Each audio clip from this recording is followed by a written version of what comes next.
The opening battle of World War II. Why did Poland become Hitler's sacrificial victim? Number 1. Germany in 1939, standing at a historical crossroads. In 1939, Germany stood before a decision that could change the fate of all Europe and even the entire world. Adolf Hitler, together with his senior military commanders, understood very clearly that if Germany launched a war, it would not merely be a regional conflict. It would very likely draw in Britain, France, and sooner or later the United States, the world's leading industrial and military powers. They knew they were playing with fire, a fire that had scorched Europe just over 2 decades earlier, World War I. But for Hitler, war was not a risk. War was an inevitability. In his worldview, Germany could not be revived through diplomacy, compromise, or patience. To build the Third Reich, to erase the Versailles Order that Hitler loathed, war was unavoidable. The only question that remained was, whom would Germany strike first? Number 2. Why did Poland become the first target? After months of consideration, Poland emerged as a perfect choice in Hitler's eyes. Not too strong to make the war drag on, but not so weak that victory would seem trivial. Poland shared a long border with Germany. Its terrain was largely flat, with few natural obstacles, ideal for tanks and mechanized warfare. Historically, deep hostility existed between Germany and Poland after World War I. The Treaty of Versailles re-established Poland as an independent state and cut a strip of German territory to create the Polish Corridor, giving Poland access to the Baltic Sea. This corridor was not merely a territorial issue. It severed East Prussia from the rest of Germany, a national humiliation in the eyes of German nationalism. Moreover, at this moment, Hitler needed something even more important, a resounding military victory, a victory fast enough and large enough to consolidate his political power, crush all domestic doubts, prove that Germany had truly risen again. Poland, therefore, became the perfect sacrificial victim for Hitler's ambitions. Number 3. The invasion plan, Fall Weiss, the White Plan. The invasion of Poland was codenamed Fall Weiss, the White Plan. The man responsible for drafting the plan was General Franz Halder, Chief of the German Army General Staff. Overall command of the army rested with Field Marshal Walther von Brauchitsch. Hitler demanded a bold objective. Poland had to be defeated within 6 weeks. The generals were more cautious, estimating it might take up to 3 months.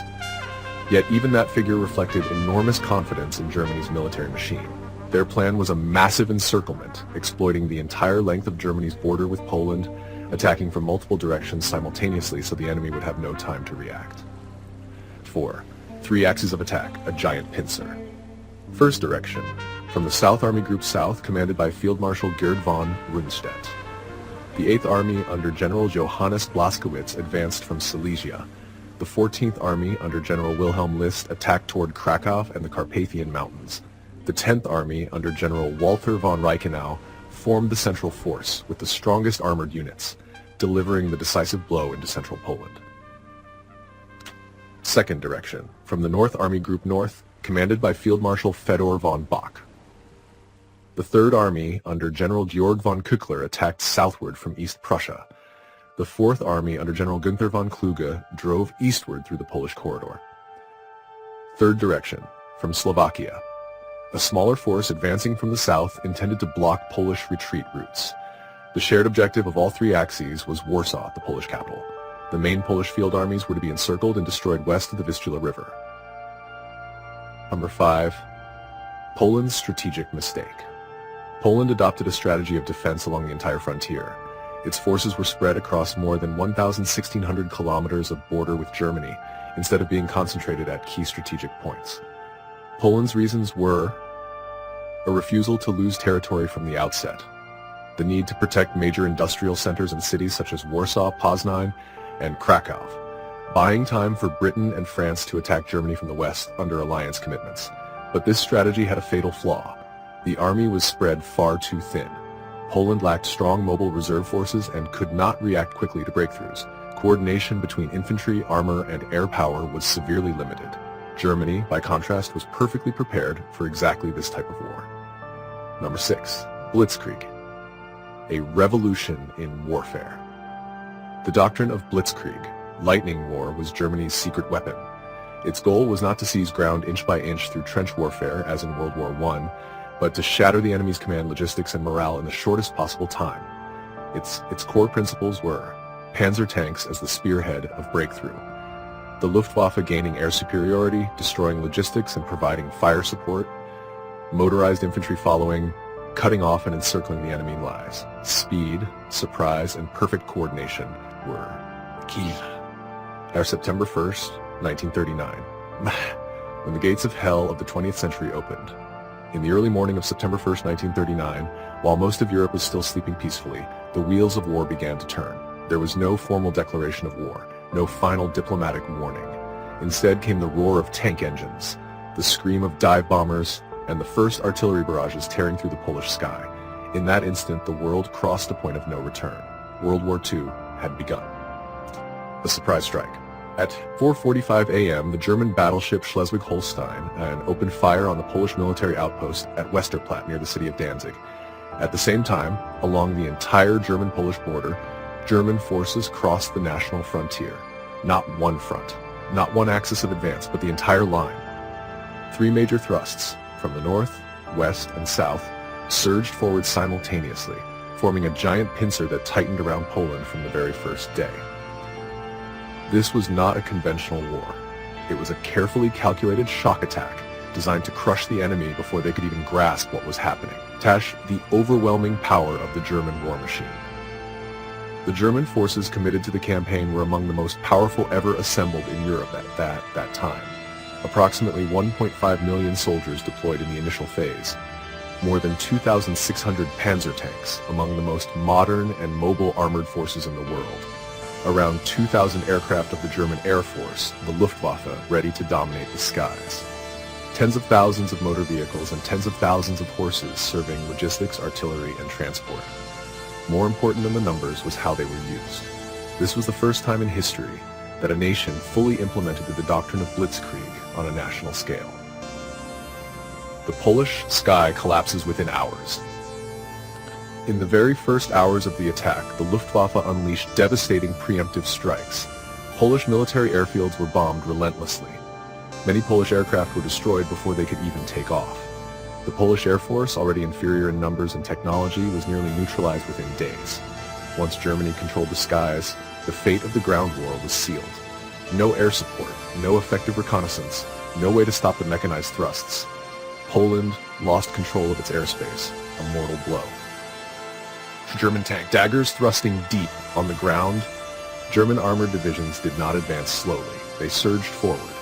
Instead of confronting strong defensive positions head-on, panzer units searched for weaknesses, gaps, and thinly held sectors in Polish lines. Once found, they broke through, then drove dozens, even hundreds of kilometers deep into the enemy's rear. Polish units were rapidly cut off from headquarters, severed from communications, deprived of supplies and information.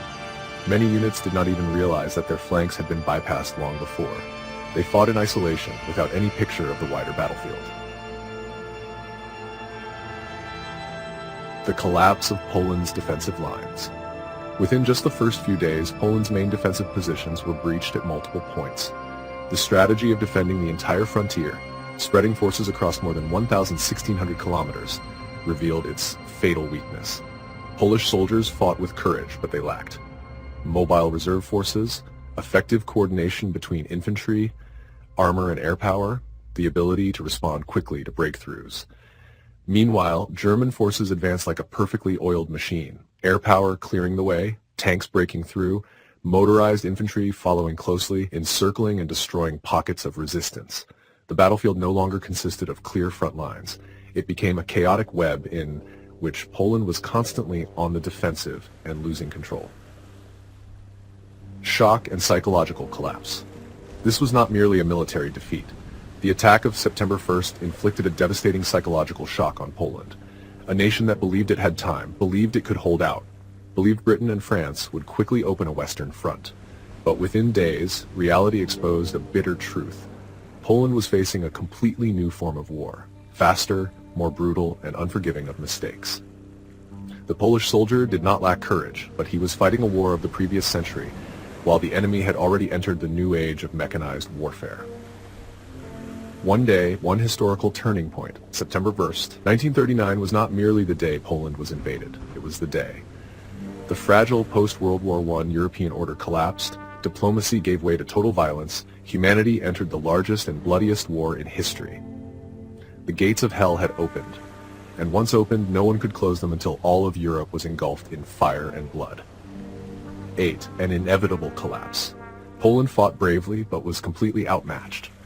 Britain and France declared war on Germany, but launched no major offensive on the Western Front. Poland was left alone. On September 27, 1939, Warsaw fell. Poland surrendered after less than 1 month of resistance. On September 17, under the secret Molotov-Ribbentrop Pact, the Soviet Union invaded from the east, dividing Poland in two.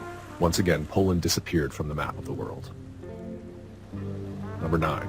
Hitler's intoxication with victory. The victory over Poland produced a surge of hubris among Germany's leadership. Hitler believed he was following his historical destiny. He began to look down on Britain and France, convinced they would dare only to declare war, not to truly fight. In his diary, General Franz Halder recorded that Hitler became increasingly arrogant, authoritarian, and dismissive of dissenting opinions. For the German army, the campaign was powerful proof of the superiority of Blitzkrieg. Troop morale soared. At home, the German population rejoiced. They believed Hitler could win fast and restore Germany's status as a great power. But few realized that the victory over Poland was not the end. It was only the opening act of a far greater catastrophe.